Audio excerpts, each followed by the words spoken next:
DJ खाले शाहपुर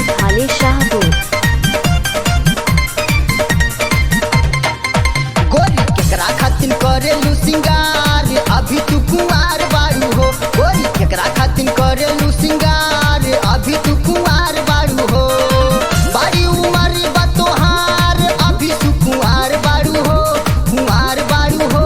गोरी केकरा खातिन करेलू सिंगार अभी तू कुंवार बारू हो। गोरी केकरा खातिन करेलू सिंगार अभी तू कुंवार बारू हो। वीडियो एडिटिंग राजेंद्र प्रताप खाले शाहपुर। Mobile number 7069308307।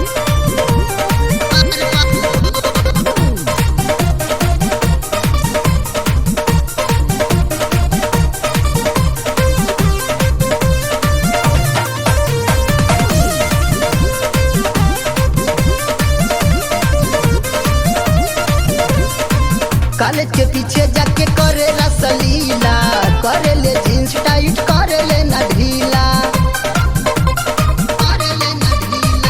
कॉलेज के पीछे जाके करे रसलीला, करे ले जींस टाइट करे ले ना ढीला। बारू हो लूटे के लहार अभी सुकुआर बारू हो, कुंवार बारू हो।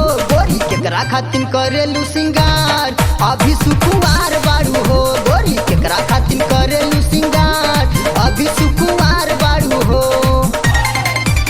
राजेंद्र यूपी 46 को लाइक करके सब्सक्राइब करिए और नोटिफिकेशन ऑन कीजिए।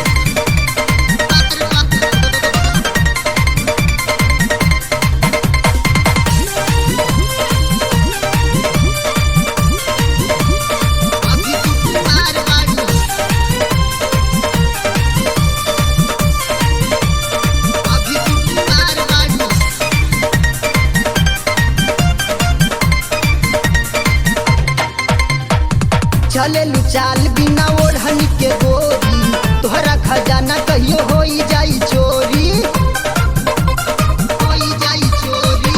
चलेलू चाल बिना ओढ़नी के गोरी, तोहरा खजाना कहियो होई जाई चोरी। रखा तू एक संहार अभी सुकुआर बारू हो, कुंवार बारू हो। गोरी केकरा खातिन करेलू सिंगार अभी सुकुआर बारू हो। गोरी केकरा खातिन करेलू सिंगार अभी सुकुआर बारू हो। गाना मिक्सिंग कराने के लिए संपर्क करें पोस्ट पर दिए गए नंबर से।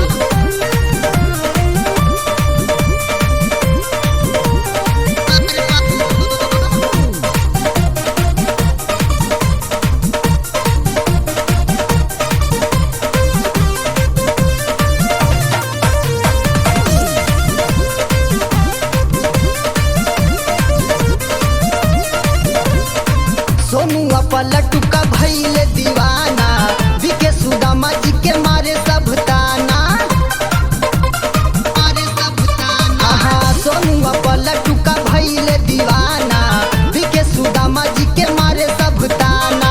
देलू ना मौका एको बार, राजेंद्र यूपी 46 को लाइक करके सब्सक्राइब करिए और नोटिफिकेशन ऑन कीजिए। करेलू सिंगार अभी तू कुंवार बारू हो। गोरी केकरा खातिन करेलू